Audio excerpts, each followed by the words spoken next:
Mari kita buka dalam 2 Raja-Raja 6.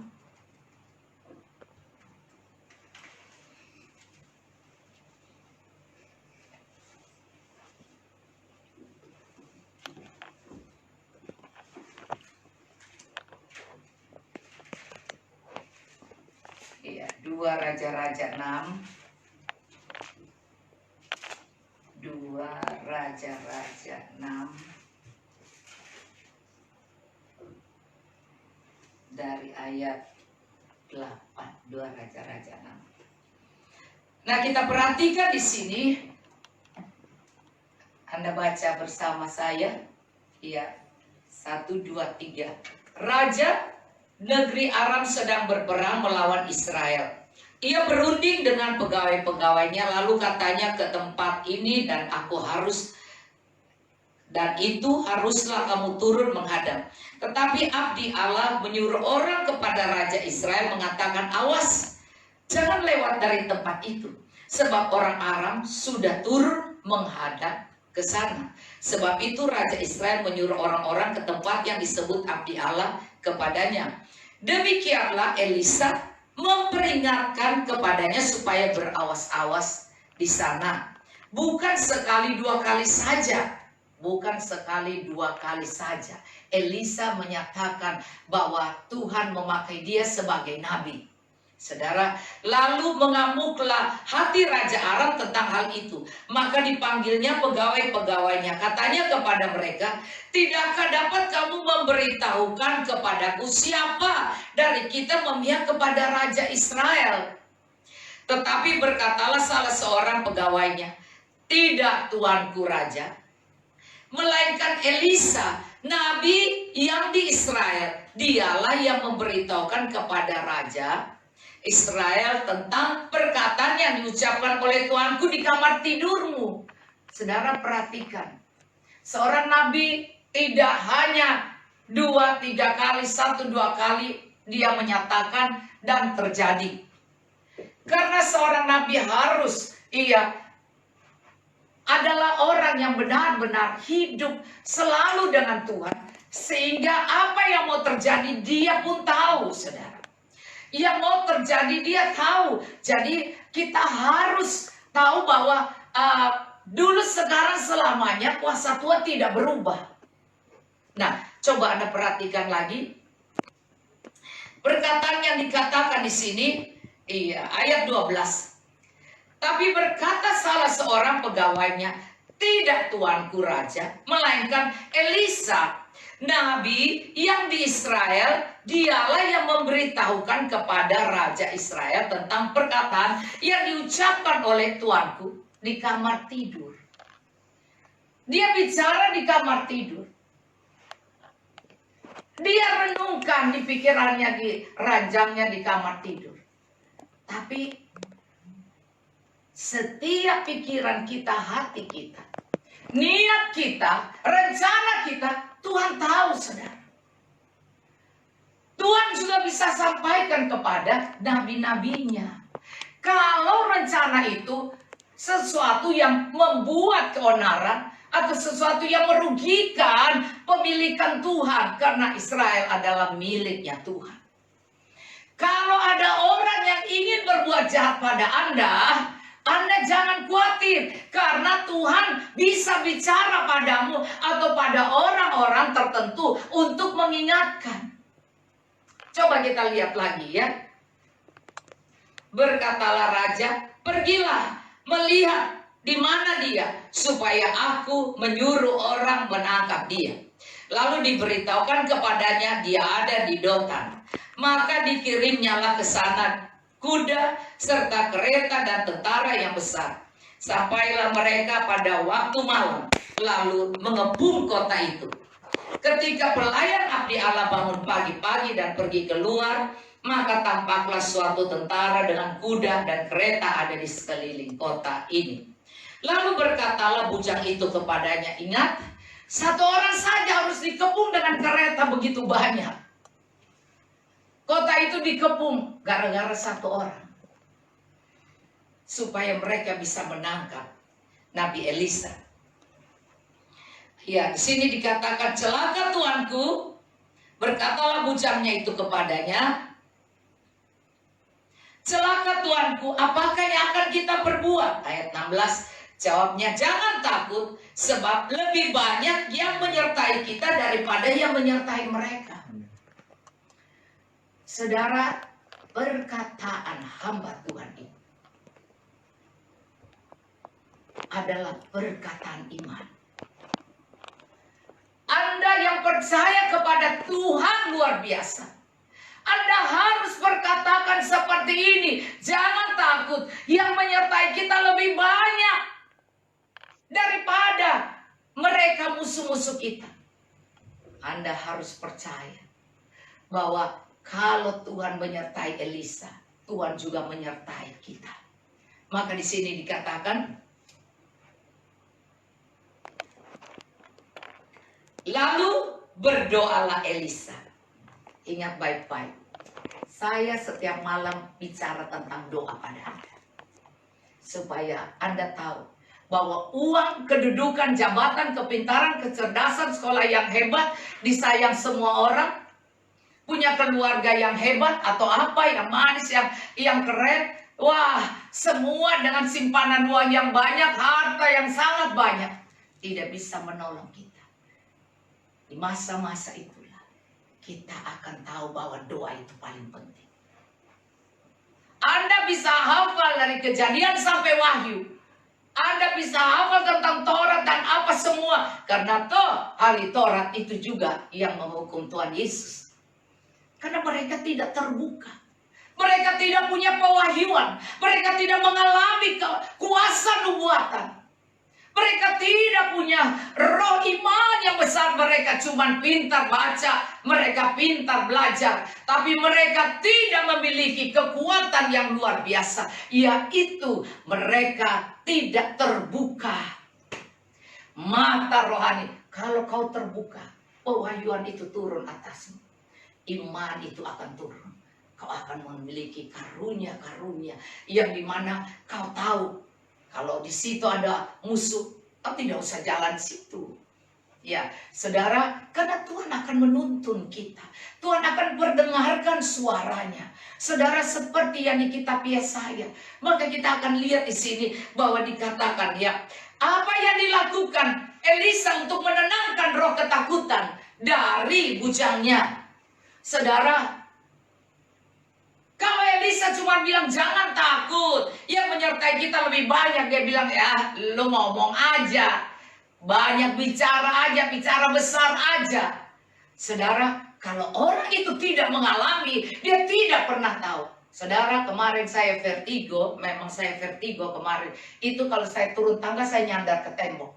Karena goyangnya luar biasa. Saya sandar di tembok sampai anak saya tuntun saya turun. Saya bilang, tidak ada yang bantu nyanyi, aku akan turun. Tetap aku akan. Karena saya sudah khotbah Anda tentang Yesaya 30. Yang disebut, iya, Tuhan bilang, aku Allahmu, engkau adalah umatku, orang yang nyawanya pun dia berikan. Saudara, punya keberanian. Dan sampai di situ, saya duduk, saya nggak mau makan, saudara, karena pusing gitu dari pagi sampai malam nggak pengen makan. Tapi saya mengajarkan firman, maka saya pun tidak boleh khawatir, takut. Saudara, apa yang saya sandar dan orang kan nggak tahu. Saya pikir kalau vertigo kan cuma lihat ke bawah, wah terputar. Kalau tiba-tiba nengok ke kiri, cepat terputar. Nengok terputar, lihat ini, wah terputar. Wah ini susah nih kalau saya mau lihat Alkitab dan begini terus. Saudara, tapi saya bilang, kalau saya tanya orang-orang nggak bisa. Iya, nggak bisa bantu untuk nyanyi, saya turun. Karena nyanyi kan saya cuma angkat tangan ke atas, saya menyembah Tuhan. Saya tidak baca, tapi kalau khotbah saya pikir, wah ini tantangan. Tapi kan saya sudah khotbah, iya, berapa hari lalu dalam Yesaya 30 dikatakan, ya Yesaya 30 dikatakan bahwa kalau kamu yang berani,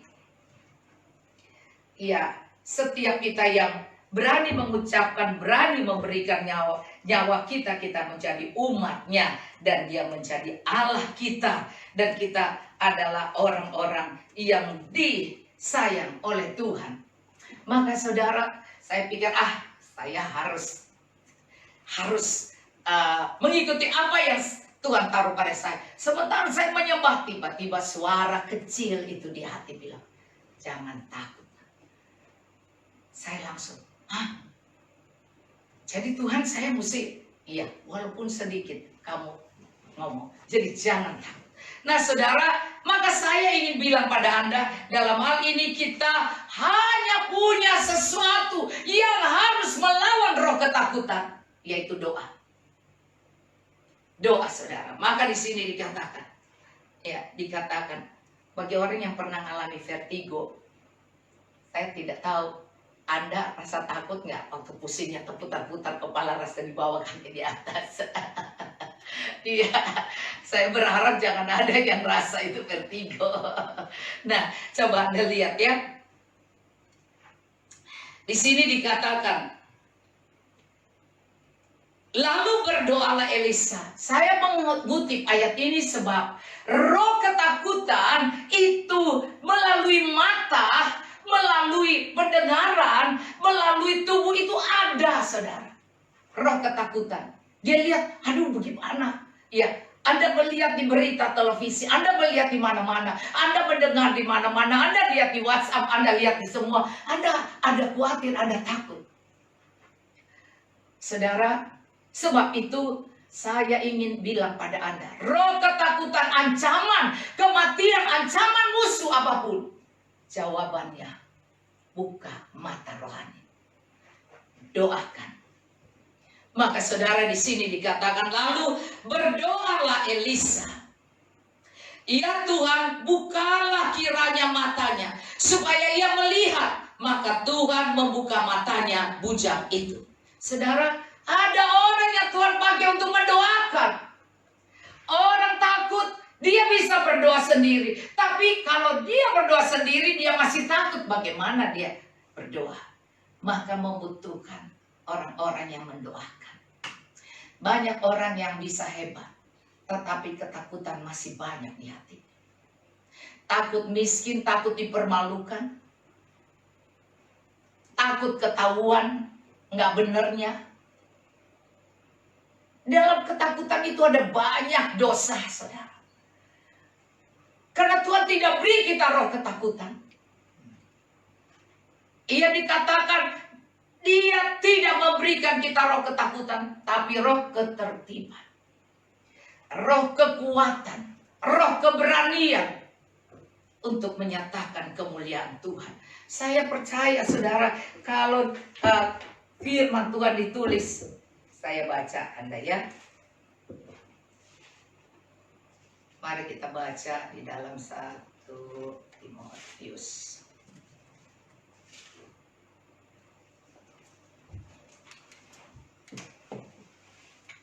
Di 1 Timotius 1 ayat 7 ya.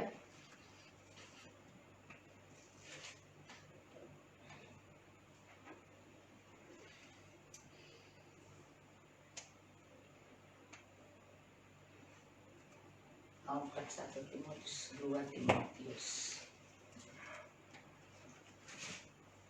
2 Timotius 1. Nah, kita lihat di sini. Ada perhatikan di dalam 2 Timotius 1 ini, saya baca dari ayat 3. Aku mengucap syukur kepada Allah yang kulayani dengan hati nurani yang murni. Lihat, seperti yang dia lakukan nenek moyangku. Dan selalu aku mengingat engkau dalam permohonanku, baik siang maupun malam. Dan apabila aku terkenang akan air matamu yang kau curahkan, aku ingin melihat engkau kembali supaya penuhlah kesukaanku. Apa sih air mata ke orang suka? Itu adalah doa syafaat yang sungguh-sungguh. Doa yang merindukan urapan kuasa Tuhan.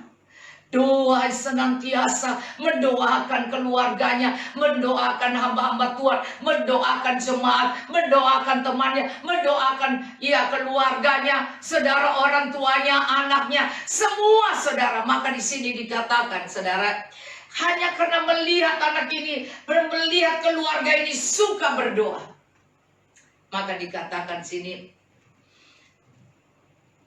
dan apabila aku terkenang akan air matamu yang kau curahkan, aku ingin melihat engkau kembali supaya penuhlah kesukaanku.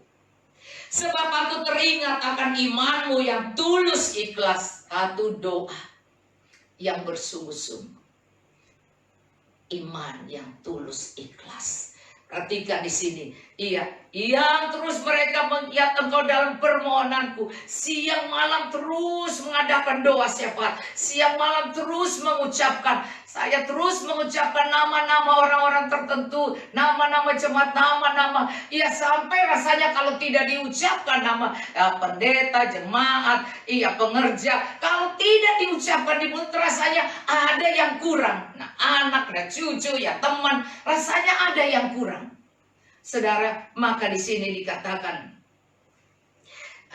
sebab aku teringat akan imanmu yang tulus ikhlas. Satu, saudara harus benar-benar berdoa dengan sungguh-sungguh. Terus pulihkan ketulusan kita. Dia bilang, karena kamu tulus.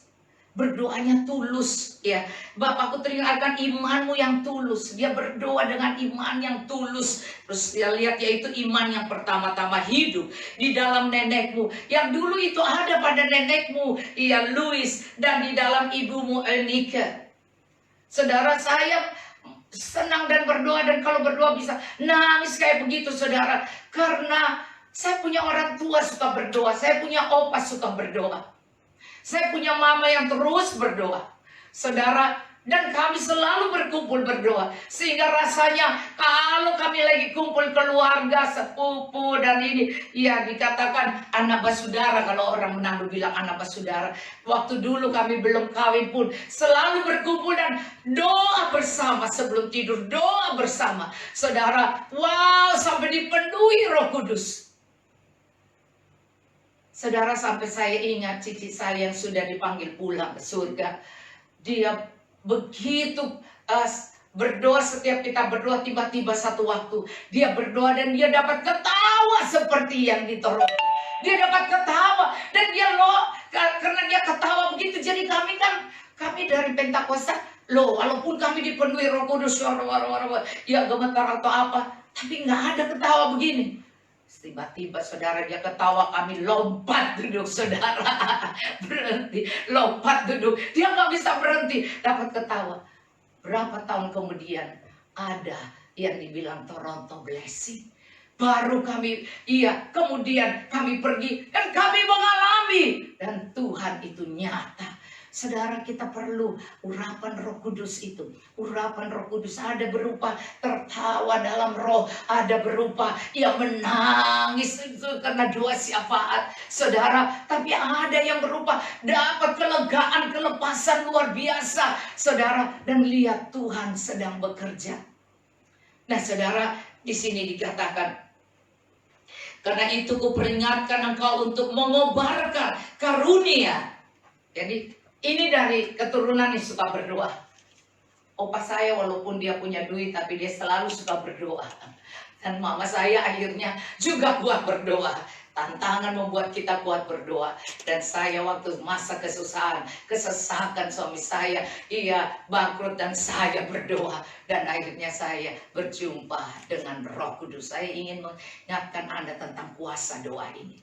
Doa dengan Roh Kudus. Maka di sini dikatakan, dan dalam ibumu Eunike yang aku yakini hidup juga di dalam dirimu. Jadi ada orang yang karena keluarganya doa, lahirnya dia jadi pendoa.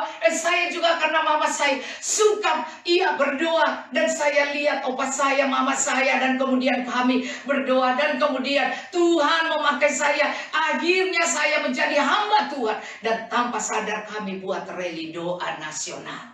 Pertama di Gelora Bung Karno. Saudara, karena doa dari tempat ini. Nah, saudara, kita lihat di sini. Saudara, Karena itulah ku peringatkan engkau untuk mengobarkan karunia Allah. Karena itu ku peringatkan engkau untuk mengobarkan karunia Allah yang ada padamu oleh penumpangan tanganku atasmu. Saudara, Elisa berdoa, dia menaruh tangan atas hambanya dan mencelikan mata hambanya. Saudara, Ananias pendoa yang sederhana. Di dalam Kisah Rasul dikatakan, Ananias orang biasa. Tetapi kemudian Ananias dipakai Tuhan waktu disuruh Tuhan. Saudara, disuruh Tuhan untuk membuka mata.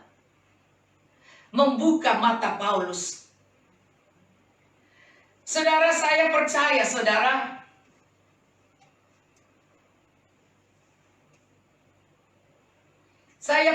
saudara, Tuhan tidak bedakan orang. Tuhan tidak bedakan siapa saja.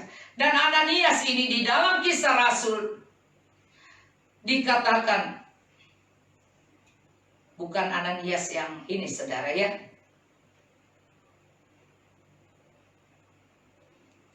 Itu di dalam Kisah Rasul 9. Di Damsyik ada seorang murid Tuhan bernama Ananias. Kisah Rasul 9 ayat 10. Firman Tuhan kepadanya dalam satu penglihatan. Ananias, jawabnya, ini aku Tuhan. Saudara, di sini dikatakan dalam satu penglihatan dia melihat seorang, dan Paulus melihat seorang yang bernama Ananias. Coba dibuka di sini. Ya. Dalam satu penglihatan Ananias, jawabnya, ini aku Tuhan, ayat 11.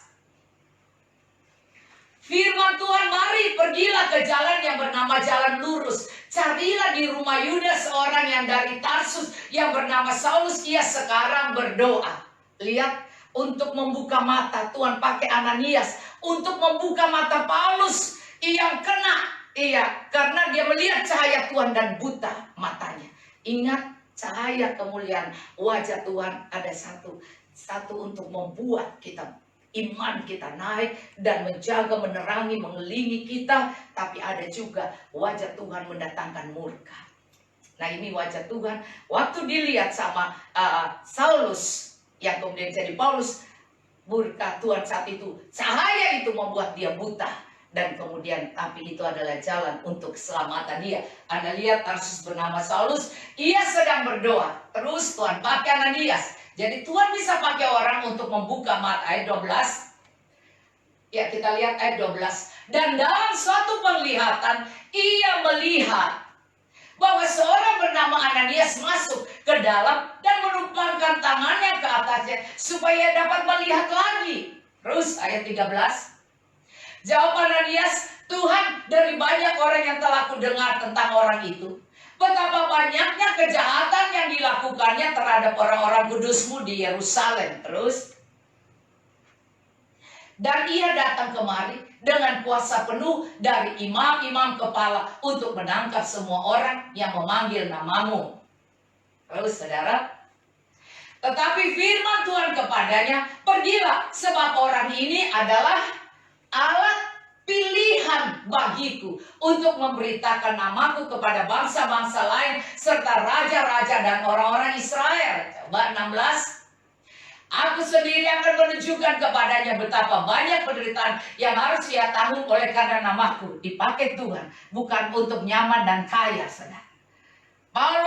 Saulus menjadi Paulus, dipakai Tuhan sejak matanya terbuka. Dia tidak cari ampau, tidak cari uang, tapi dia serius Tuhan yang memelihara hidupnya. Maka aku sendiri akan menunjukkan. Lalu pergilah Ananias ke situ dan masuk ke rumah itu. Ia menumpangkan tangannya ke atas Saulus. Katanya, Saulus saudaraku, Tuhan Yesus yang telah menampakkan diri kepadamu di jalan yang kau lalui telah menyuruh aku kepadamu supaya engkau dapat melihat lagi dan penuh dengan Roh Kudus.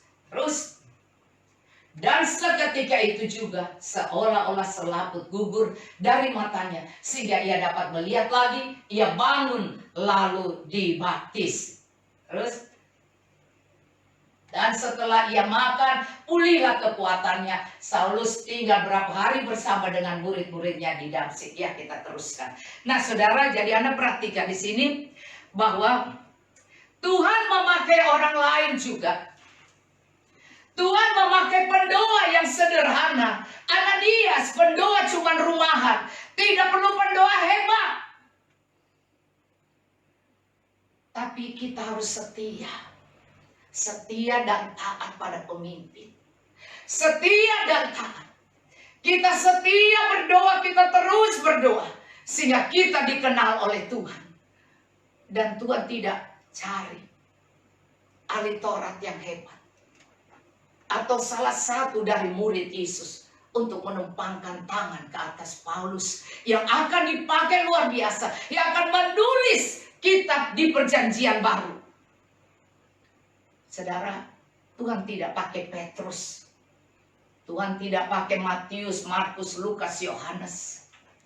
Tuhan pakai seorang yang sederhana, Ananias. Ananias yang hanya berdoa di rumahan. Yang tidak perlu menjadi orang terkenal hebat. Tapi dari dia melakukan perkara yang hebat.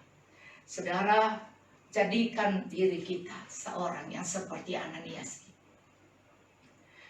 Yang mungkin tangan kita tidak menaruh tangan pada Pak Jokowi.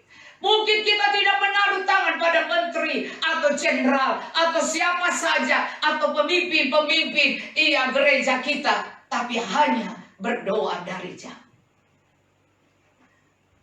Ingat Paulus datang kepada Timotius.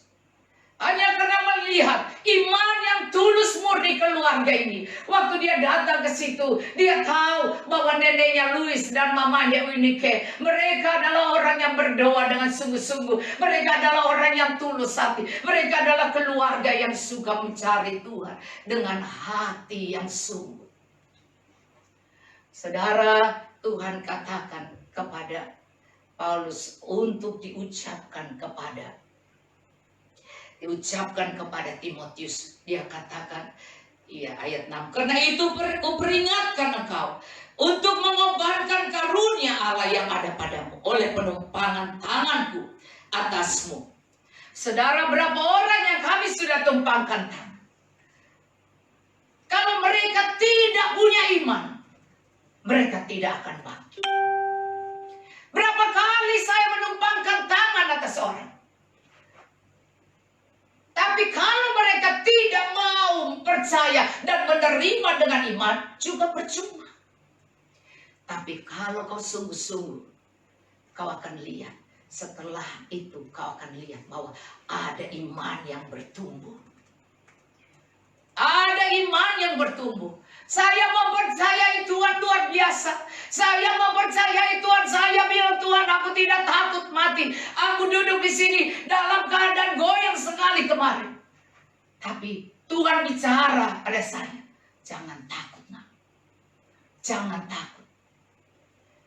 Saya berdiri dalam keadaan saya. Tapi saya tahu ayat yang akan saya sampaikan. Walaupun sebenarnya saya punya banyak ayat tentang cahaya wajah Tuhan. Yang Tuhan dikatakan di dalam Korintus. Bahwa Musa naik. Itu adalah dari kemuliaan pada kemuliaan yang lebih besar cahaya wajah Tuhan. Tapi saya tidak meneruskan karena saya pikir saya juga pengen bagaimana berkhotbah pendek. Yang bisa membuat orang senang sudah selesai. Jadi saya kasih beberapa ayat saja.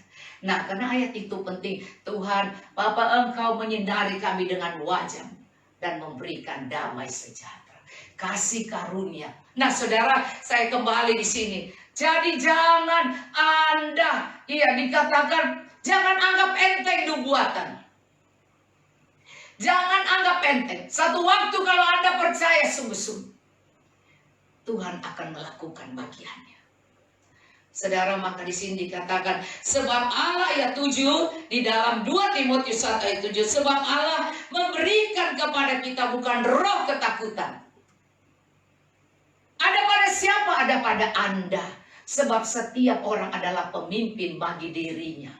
pemimpin bagi keluarganya, pemimpin bagi pengerjanya, pemimpin bagi pegawainya, pemimpin bagi anak-anaknya. Kalau Anda kepala rumah tangga, atau Anda ibu rumah tangga, atau Anda orang yang ada di dalam rumah itu dan mempunyai patu, ingat, Tuhan tidak beri roh ketakutan. Tapi dengan urapanmu yang Tuhan berikan padamu, akibat kau suka berdoa, Tuhan bisa pakai siapa saja. Ananias bisa. Ia menciptakan, karunia yang luar biasa Tuhan berikan pada Ananias. Dan kemudian terjadi karena dia taat. Dibilang dia taat, padahal dia takut juga. Dia takut juga, tapi dia taat. Kemarin saya agak takut juga, saudara. Ini bisa goyang nggak ini? Bisa nih, bisa. Wah, kalau gimana nih kalau? Tapi saya percaya Tuhan membuat saya bisa selesai. Nah, saudara, hari ini saya bangun, saya lihat tubuh saya sehat semua. Saya bilang, never give up. Never give up. Maka saya tetap berdiri. Nah, saudara, sekali lagi bahwa sebab Allah memberi kepada kita bukan roh ketakutan, melainkan roh yang membangkitkan kekuatan. Saudara, ada imun yang bertumbuh, ada semangat yang bertumbuh. Anda harus punya kekuatan. Kekuatan untuk mengucapkan firman, kekuatan untuk mengucapkan janji Allah atas dirimu, kekuatan untuk menyatakan firman Tuhan pada orang lain dan pada dirimu. Kekuatan untuk tidak melakukan dosa, kekuatan untuk tidak memfitnah orang, kekuatan untuk tidak menyebarkan hoax, kekuatan untuk tidak menjadi orang yang pengecut, kekuatan untuk berani melakukan apa yang Tuhan suruhkan, punya kekuatan untuk tidak melakukan dosa, untuk tidak cemburu, tidak iri hati, tidak benci, tidak berprasangka buruk. Saudara, untuk tidak mengobarkan emosi perasaan yang aneh yang bukan dari Tuhan. Saudara, Anda harus bisa punya kekuatan ini. Dikatakan di sini bukan roh, melainkan roh yang membangkitkan kekuatan, kasih, mengasihi juga. Saudara, kasih tidak melakukan hal yang jahat, kasih tidak iri hati, kasih tidak cemburu, kasih tidak sombong, kasih tidak mengingat kesalahan orang, kasih tidak memegahkan diri. Oh, saudara, kalau Anda tahu tentang kasih, itu kasih yang ada sampai kalau kita naik ke surga. Hanya ada kasih. Saudara, saat saya dijamah Tuhan dengan kasih mula-mula, lagu yang sangat turun dalam hidup saya adalah lagu kasih. Kasih dari surga memenuhi tempat ini. Di sini, saudara, di ruangan ini. Saya 30 tahun lalu saya berdoa dan Tuhan memberikan lagu kasih dari surga. Karena saya begitu rindu untuk terus bisa mengasihi Tuhan. Kalau kau mengasihi Tuhan terus, kau ingin Tuhan suruh apa, aku mau lakukan. Suruh apa, aku mau lakukan. Tuhan suruh saya pergi lihat ke sana, saudara, saya ambil mobil CJ7, saya nyetir, saya pergi sampai ke sana, saudara. Apa sih yang Tuhan suruh saya pergi lihat situ? Saya lakukan.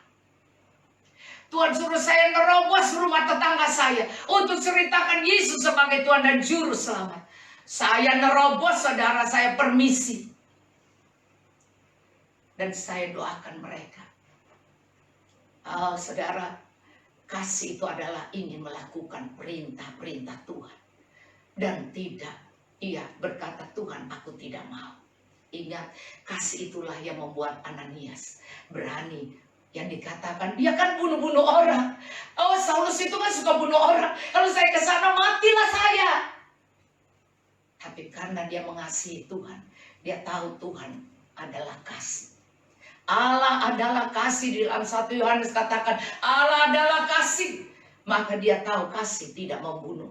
Kasih tidak menginginkan kecelakaan. Maka Tuhan pasti tidak menginginkan dia mati. Maka dia pergi. Walaupun ada rasa khawatir. Tapi ingat, harus kita lebih lagi. Kalau kita tidak takut, kita dikatakan harus bangkitkan kekuatan. Terus ketiga, harus punya kasih, saling tolong menolong, harus tidak mengingat hal-hal yang buruk yang pernah dilakukan orang pada kita. Saudara terus memandang Tuhan, maka kasih itu akan memunculkan karunia-karunia, saudara. Dan dikatakan, dan ketertiban. Hari ini yang sangat diisukan adalah ketertiban. Mereka tidak taat. Mereka mau keluar rumah, sehingga akhirnya mereka tercemar. Ada orang yang bersaksi bahwa dia ibu rumah tangga yang cantik, dan suami istri kena hanya karena dia kan memang kerja, harus pergi belanja, saudara. Dan akhirnya dia tidak bisa belanja juga, tidak bisa masak lagi, karena dua-dua kena. Saudara, kalau kita tertib, kita tertib, apa yang disuruh pemerintah, apa yang disuruh ketua kita, apa yang disuruh pemimpin kita, terlebih apa yang diperintahkan Tuhan, kita lakukan. Saya kemarin agak takut juga, ini nanti saya goyang nih, karena saya bisa jatuh nih dilihat orang. Tapi karena suara di hati itu berbicara, jangan takut nak, ayo. Maka saya membagikan sharing firman tentang sinar wajah Tuhan. Nah, saudara, sekali lagi, maka di sini ada ketertiban. Tertiban bukan hanya peraturan, jangan pakai sandal masuk rumah, jangan ini, jangan injak ini, jangan apa, jangan ambil ini, rawat apa semua. Bukan hanya itu, tapi tertib, saudara, di mana kita disuruh Tuhan apa, kita mau melakukannya. Itu termasuk dalam ketertiban, termasuk dalam ketaatan. Maka dikatakan, jadi janganlah malu bersaksi tentang Tuhan kita. Dan janganlah malu karena aku seorang hukuman karena dia. Melainkan ikutlah menderita bagi Injilnya oleh kekuatan Allah. Dialah yang menyelamatkan kita dan memanggil kita dengan panggilan kudus. Bukan berdasarkan perbuatan kita. Bukan karena kita hebat dia mau pakai kita, tidak. Tapi bersaksilah bagi Tuhan. Saya bersaksi, saya sebenarnya tidak mau, saya mau saksikan hari ini, tapi saya sebenarnya tidak mau tertulis itu supaya jangan Anda ketakutan, Anda pikir, walah si Dora nanti berita keluar, wah ini sakit corona atau apa. Padahal saya cuma di rumah saja, saudara. Maka saya ingin buktikan bahwa sampai hari ini saya tetap sehat, saya tetap bisa bersemangat melayani Tuhan, dan Tuhan terus taruh di hati saya, ayo, come on, ayo, kamu harus bisa, kamu bisa. Dan Tuhan memberikan, saya kalau khotbah tuh ayatnya di atas mimbar ini, saudara. Jadi mari kita baca lagi. Jadi Tuhan memberikan ayat ini. Dan kemudian, dikatakan, seorang hukuman karena dia, melainkan ikutilah ayat 8, menderita bagi Injilnya oleh kekuatan Allah. Jadi kekuatan Allah, saudara. Saya terus percaya, saya menyanyi, saya berdoa, saya terus mau menyampaikan firman walaupun kadang-kadang keringat masih, saudara, karena rupanya saya masuk, orang dibilang kayak duduk kemarin situ AC-nya, hari Minggu AC-nya kena saya sudah rasa wah ini karena AC, tapi Tuhan mengembalikan tenaga saya. Dan di sini dikatakan, menderita bagi Injilnya oleh kekuatan Allah. Kalau karena Injil engkau menderita, jangan takut, ada kekuatan Allah. Dikatakan dialah yang menyelamatkan kita dan memanggil kita, ayat 9, dengan panggilan kudus. Bukan berdasarkan perbuatan kita, melainkan berdasarkan maksud dan kasih karunia-Nya sendiri yang telah dikaruniakan kepada kita dalam Kristus Yesus. Sebelum permulaan zaman. Jadi saudara, dari sebelumnya dia sudah merencanakan kita. Jangan khawatir, dalam masa kesusahan ini Anda akan diselamatkan. Diselamatkan artinya dipelihara. Selamat itu bukan hanya masuk surga, tapi dipelihara, dijaga, dilindungi, diberkati oleh Tuhan. Sebab itu jangan takut. Bangkitkan kekuatan dan kuasa kasih Tuhan, dan hidup dalam ketertiban.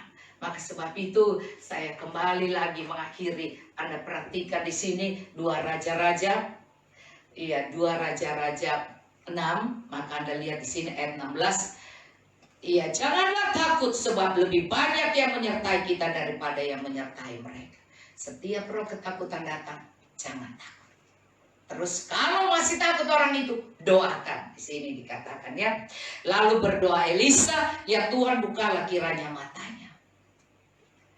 Saudara, Anda pun akan dipakai sebagai Elisa membuka mata rohani orang-orang. Maka di sini buka matanya seperti Ananias juga ya.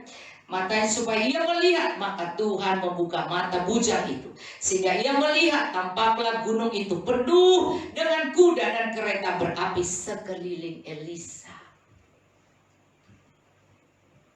Saudara, maka dia lihat begitu banyak. Yang menolong satu Elisa saja mau dikepung oleh raja ini. Maka tentara bala tentara surga yang banyak dikirim. Wah, bujangnya yang takut nggak jadi takut. Maka saudara, biarlah mata rohanimu terbuka. Di sini dikatakan ketika orang Aram itu turun mendatangi, dia berdoalah Elisa kepada Tuhan. Dia mendoakan bujangnya supaya nggak takut. Tapi bagian dia berdoa kepada Tuhan. Dia katakan, saudara, seorang yang sungguh mau mengandalkan Tuhan. Dia adalah orang yang menutup dan membuka pintu langit. Maka disinilah dia buka mata dari bujangnya, tapi dia tutup mata dari musuhnya. Saya sering doanya seperti ini, saudara. Kalau saya masuk di Amerika, saya doanya begini, tutup mata mereka. Supaya mereka tidak macam-macam sama saya. Dan tidak nanya macam-macam, tutup mulut, tutup mata, tutup pikiran mereka pada saya. Sehingga satu waktu saya masuk di Amerika, sampai cap tangan aja dan ngambil foto itu dia nggak suruh lagi. Saking dia jadi bingung, jadi tertutup, dia suruh lewat aja. Terus saya bilang, hah, kok enggak ya? Saudara, bisa jadi. Dan kalau saya bilang tutup mata mereka dan kami jalan, dan saudara apa? Mereka tiba-tiba bilang, tadinya saya mau masuk, saya bilang ke anak saya, dari pintu sini aja, kenapa yang sana lewat sana, yang sedikit kok kita antri. Dia bilang, ya memang dari sini, nggak boleh sana lah. Tapi saya bilang yang sana kok bisa, kok orang bisa ke sana cuma sedikit. Saya bilang, terus saya bilang gini, Tuhan saya mau dari sana. Tiba-tiba saya maju depan situ, terus orangnya datang, orangnya melihat saya, dia senyum. Terus akhirnya dia bilang, no, kamu dari sana. No, tidak boleh ikut di situ katanya. Tapi kemudian dia bilang, ya udah dah, aku lihat deh, kamu punya tiket. Pas dia lihat, oh boleh, yes, yuk ke sana. Tuhan bisa rubah capnya. Akhirnya saya yang menginginkan ikut di tempat sana itu free, tidak dibuka sepatu, tidak saudara, bebas. Dan di sana itu orang-orang yang diberi kesempatan, saudara, yang orang-orang dipercayai. Oh, orang spesial. Tuhan, puji Tuhan, tidak diperiksa macam-macam. Dan kami langsung lewat situ. Wah, ada kalanya saya bilang, Tuhan tutup mata mereka supaya kami bisa lewat. Saya bawa apa saja juga. Padahal saya salah juga, saudara. Tapi saya maksudnya nggak mau dibuka-buka. Tapi saya kan udah tahu nggak boleh bawa daging, saudara. Dan Tuhan tolong. Semua Tuhan tolong, Tuhan. Saudara, sekali lagi Anda lihat bahwa kekuatan doa bisa membuka, bisa menutup. Maka di sini dikatakan, butakanlah kiranya mata orang-orang ini, maka dibutakannya mata mereka sesuai dengan doa Elisa. Jadi hati-hati berdoa ya. Bisa buka, bisa tutup. Yakobus 5 bilang, Elia adalah manusia biasa, sama seperti Anda dan saya. Tapi dia sudah berdoa sungguh-sungguh, maka iya, coba kita buka supaya Anda, padahal Anda sudah hafal sih. Yakobus 5. Coba Yakobus 5 ayat 17.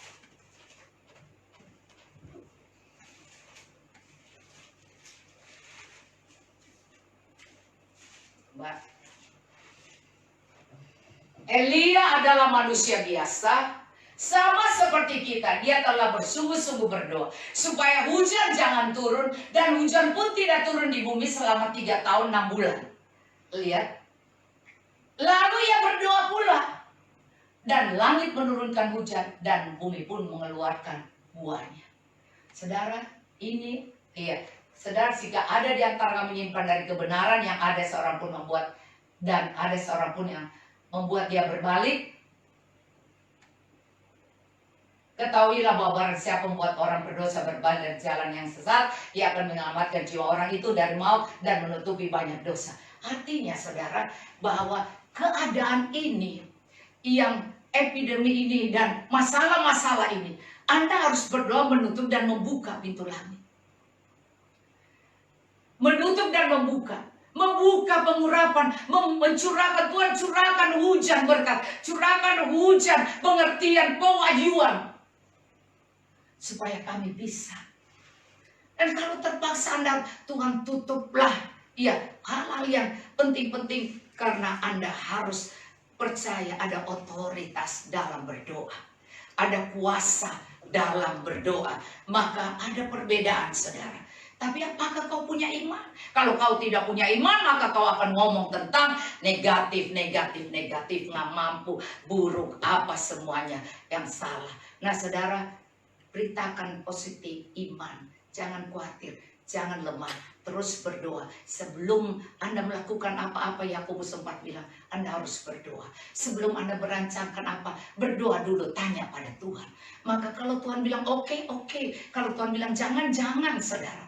Maka saya kemarin Tuhan bilang, iya, jangan takut. Nah, padahal kali itu suaranya cuma kecil, biasa kuat sekali. Jangan takut, aku ada, aku mengasihimu, bangkit nak. Iya, tapi kemarin kecil sekali, mungkin sesuai dengan rasa goyang-goyang saya kali. Dia bilang, jangan takut nak. Terus saya pikir, jadi berarti saya harus nyatakan bahwa saya nggak takut untuk Pak Firman. Karena dia bilang, karena Injil kau tidak usah takut. Maka saudara, sekali lagi dikatakan di dalam 2 Raja-Raja 6, saya mengakhirinya, dikatakan ayat 18, butakanlah kiranya mata orang ini, maka dibutakannya mata mereka sesuai dengan doa Elisa, sesuai dengan doa Dora, sesuai dengan doa Ciing, atau doa siapa ya? Doa Foni, atau doa Ibu Manurung, atau doa siapa teman-teman yang ada di online ini. Iya, siapa aja, Anda harus percaya. Kata sesuai dengan doa, dia sebut Elisa, pasti Anda bisa sebut Anda. Karena dia tulis Yakobus 5 ayat 17, Elia adalah manusia biasa. Oh, Yakobus 5 ayat 17, ini adalah dasar yang saya selalu pakai. Iya, Yakobus 5 ayat 17, Elia adalah manusia biasa. Coba keluarkan. Elia adalah manusia biasa. Yang biasa itu adalah saya dan Anda. Iya, Elia sebenarnya luar biasa. Karena Elia pun tidak diketahui ayah ibunya, keturunannya. Dan Elia pun bisa naik dan tidak mati. Dan dia luar biasa dong, saudara. Tapi dia bilang Elia adalah manusia biasa. Elia adalah Dora yang manusia biasa. Anda yang manusia biasa. Sama seperti saya dan Anda. Dia telah bersungguh-sungguh. Maksudnya Anda sungguh-sungguh gak berdoa. Supaya hujan jangan turun. Dan hujan pun tidak turun di bumi selama 3 tahun 6 bulan. Tapi dia berdoa lagi. Dan buka langit. Buka. Nah sekarang tutup matamu sungguh-sungguh. Tutup. Saudara percaya perkataanmu punya kuasa. Amin. Anda punya kuasa untuk berbicara.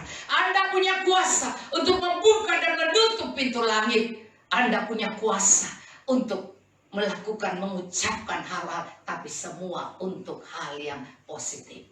Nah, kemudian dikatakan, kemudian berkata Elisa kepada mereka, bukan ini jalannya, bukan ini kotanya. Jadi orangnya, iya sepertinya dibuat mainan. Ikutilah aku, maka aku akan mengantar kamu kepada orang yang kamu cari. Padahal itulah orangnya. Segera sesudah mereka sampai ke Samaria, berkata Elisa, ya Tuhan, bukalah mata orang-orang ini, supaya mereka melihat. Sekarang disuruh buka lagi. Iya Tuhan cuma dipakai untuk buka tutup, saudara. Coba lihat. Berarti kita punya Tuhan yang dahsyat banget. Anda adalah utusan Tuhan yang luar biasa. Anda adalah orang-orang kepercayaan Tuhan yang luar biasa. Maka sebab itu di sini dikatakan orang yang berdoa sungguh-sungguh. Elia sungguh-sungguh berdoa. Maka di sini dikatakan, ya Tuhan bukalah mata orang ini supaya mereka melihat. Lalu Tuhan membuka mata mereka sehingga mereka melihat. Dan heran, mereka ada di tengah-tengah Samaria. Maka mereka heran. Hah? Mereka yang mau bunuh, yang mau hancurkan, ternyata mereka yang ditawan.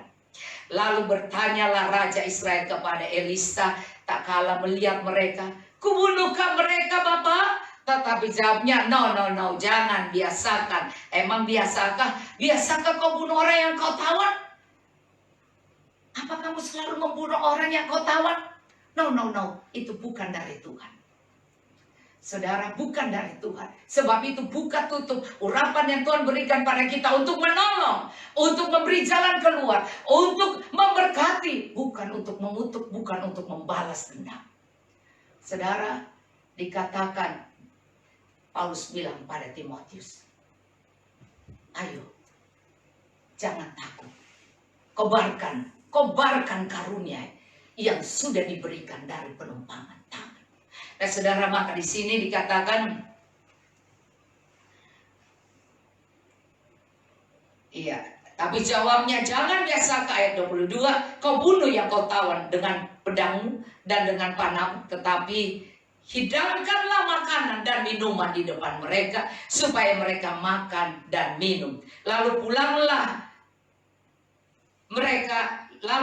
kepada tuan mereka. Disediakannya bagi mereka jamuan yang besar. Maka makan dan minumlah mereka, sesudah itu dibiarkan mereka pulang kepada tuan mereka. Sejak itu tidak ada lagi gerombolan-gerombolan Aram memasuki negeri Israel. Saudara, ingat, satu hati tulus dan benar-benar beriman pada Tuhan. Berdoa sungguh-sungguh, dan jangan lupa saudara, Anda harus pelihara karunia Tuhan dengan semangat. Dan kemudian di sini dikatakan, layanilah musuh kita dengan kasih. Jangan balas kejahatan dengan kejahatan. Tapi kalau Anda memberkati musuhmu dengan kebaikan, seperti menaruh bara api di atas kepala. Dan Tuhan akan memberkati kita. Musuh-musuh kita tidak akan marah, tidak akan pengen balas, tapi mereka akan menjadi baik. Hari-hari ini orang Kristen banyak menabur berkat. Saudara memberi makan, tapi kemarin karena ada kesalahan, yang dikasih untuk orang lain dibagikan ke agama seberang, dan akhirnya dihebohin bahwa nasi anjing. Saudara, padahal bukan nasi anjing, karena ada bungkusan kecil nasi tikus, nasi kucing, yang agak besar dikit nasi anjing, tapi bukan daging anjing. Langsung dihebohkan, dicari saudara, dilaporkan ke polisi. Tapi sekali lagi, bahwa setiap kita punya musuh, jangan balas dengan kejahatan, tapi balaslah dengan kebaikan. Saudara, Tuhan pasti menolong kita. Sekali lagi, ingat, di dalammu ada pengurapan. Di dalammu ada urapan Tuhan kalau kau percaya kepada Tuhan. Kedua, kau harus bersungguh-sungguh berdoa.